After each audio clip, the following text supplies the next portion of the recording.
तो 24 अप्रैल 2020 झारखंड सरकार ने तंबाकू उत्पादों की बिक्री पर प्रतिबंध लगा दिया है।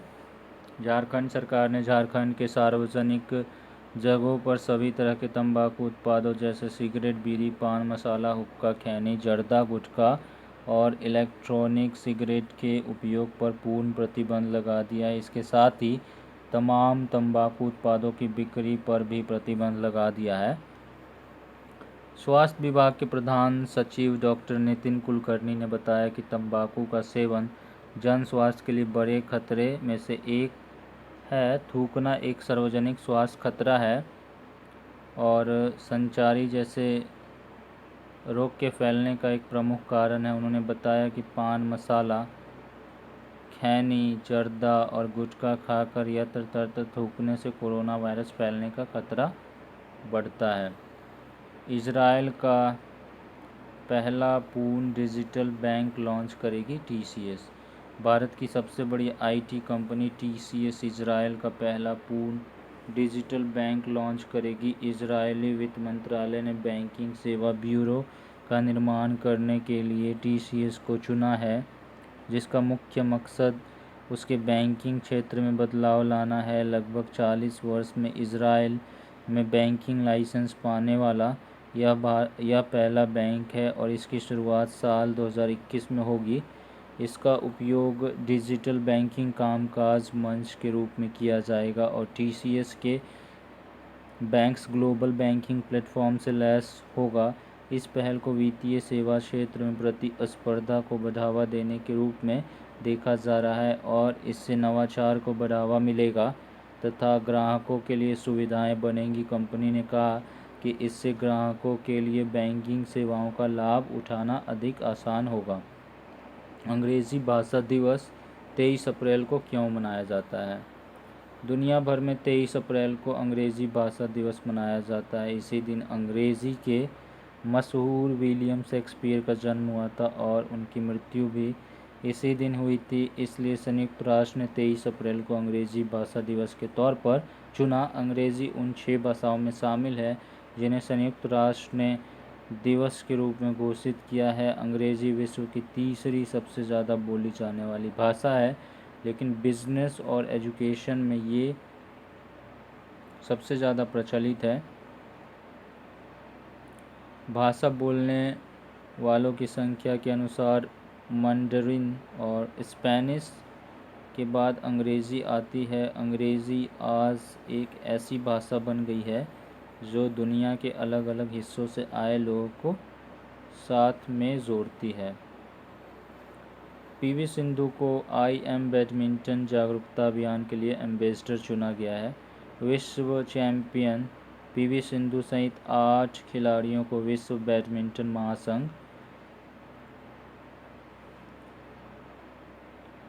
BWF के IM बैडमिंटन जागरूकता अभियान हेतु एम्बेसडर चुना गया है। पीवी सिंधु के अतिरिक्त कनाडा के मिशेल ली, चीन के झेंग शीवेई और हुआंग या कियोंग, इंग्लैंड के जैक शेपर्ड, जर्मनी के वालेस्का नोबलाज, हांगकांग के चान हो यूएन और जर्मनी के मार्क ज़ुएलबर शामिल हैं। इस अभियान में खिलाड़ियों को बैडमिंटन खेल के प्रति अपना लगाव और सम्मान व्यक्त करने का मंच दिया जाता है। इसमें वे ईमानदारी से और साफ सुथरा खेलने की वकालत करते हैं। ओलंपिक रजत पदक विजेता पीवी सिंधु ने कहा कि किसी भी खेल में ईमानदार होना काफ़ी अहम है।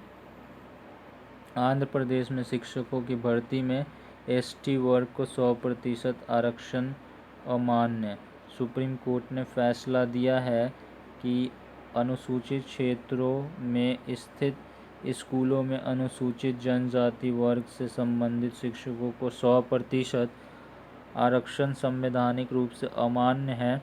न्यायमूर्ति अरुण मिश्रा की अगुवाई वाली 5 न्यायाधीशों की संविधान पीठ ने आंध्र प्रदेश के राज्यपाल द्वारा जारी किए गए इस सरकारी आदेश को रद्द कर दिया, जिसमें अनुसूचित जनजाति शिक्षकों के लिए पूर्ण आरक्षण की पुष्टि की गई थी।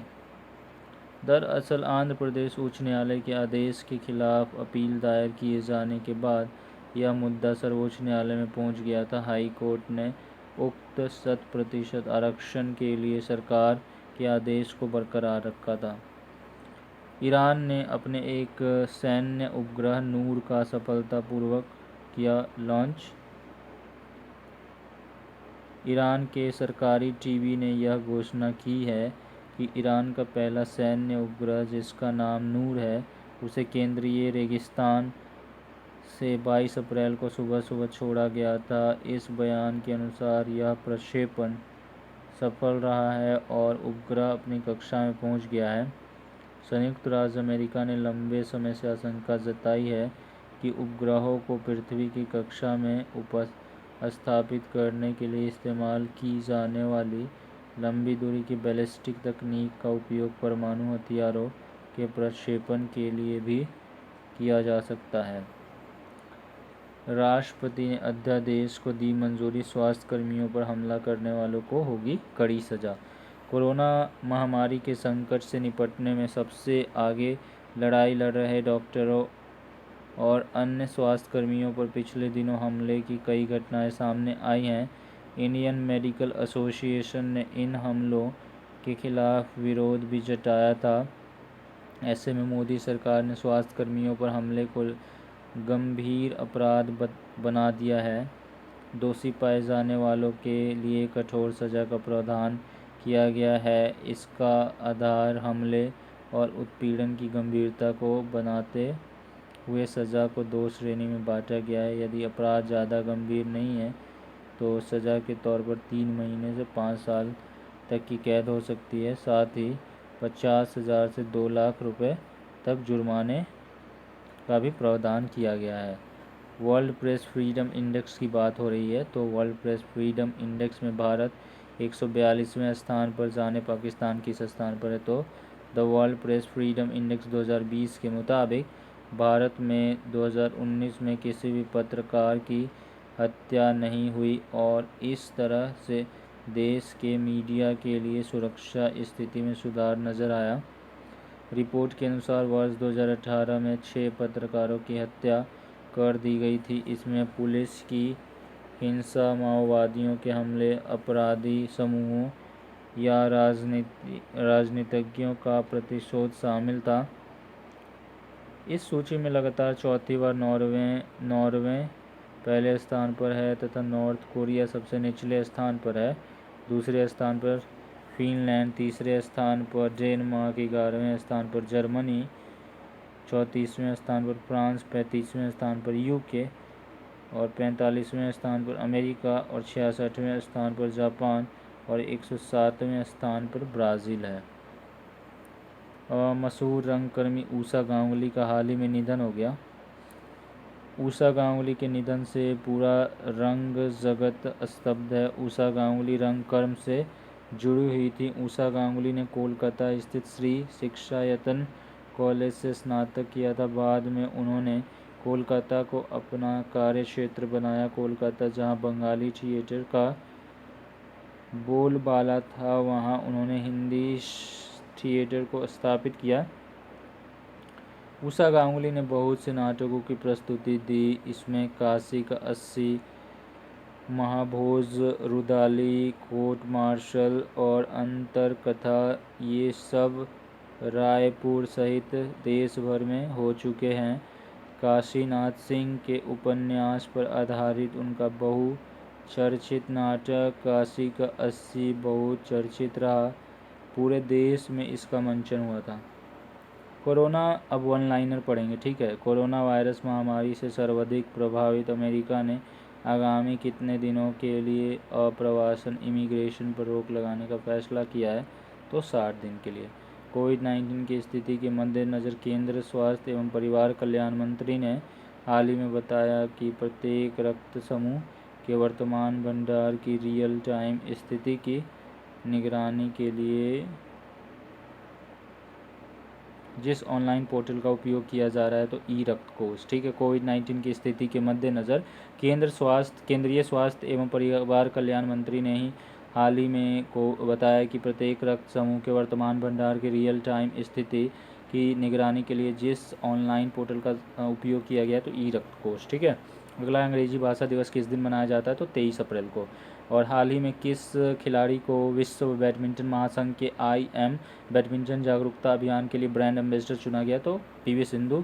अगला है सुप्रीम कोर्ट ने किस राज्य के अनुसूचित जनजाति क्षेत्रों में ST उम्मीदवारों के लिए 100% आरक्षण प्रदान करने के आदेश को निरस्त किया है तो आंध्र प्रदेश। अगला है वह राज्य सरकार जिसने कोरोना वायरस के मद्देनज़र सिगरेट, बीड़ी, गुटखा, जार, सुपारी, हुक्का, ई सिगरेट समेत सभी तंबाकू पदार्थों के उपयोग और बिक्री पर रोक लगा दी। झारखंड। अगला है वह संस्थान जिसके अनुसार कोविड-19 की वजह से आर्थिक क्षेत्र में आई गिरावट इस वर्ष में दुनिया में तीव्र खाद्य असुरक्षा का सामना करने वाले लोगों की संख्या लगभग दोगुनी हो सकती है तो संयुक्त राष्ट्र। अगला है केंद्रीय स्वास्थ्य एवं परिवार कल्याण मंत्री ने कोविड-19 महामारी के दौरान संचार का प्रत्यक्ष चैनल स्थापित करने के लिए किस परस्पर संवादात्मक प्लेटफॉर्म की शुरुआत की है तो कोविड इंडिया सेवा। अगला है भारत की सबसे बड़ी IT कंपनी TCS किस देश का पहला पूर्ण डिजिटल बैंक लॉन्च करेगी तो इजरायल। अगला है केंद्र सरकार ने देश भर में स्वास्थ्य कर्मियों पर हो रहे हमले के मद्देनज़र हाल ही में एक अध्यादेश जारी किया। इसके तहत अब दोषियों को कितने साल तक की सज़ा हो सकती है तो 7 साल के लिए। Thank you. Please subscribe the channel and like and share the video with your family and friends. जय हिंद, जय भारत, वंदे मातरम।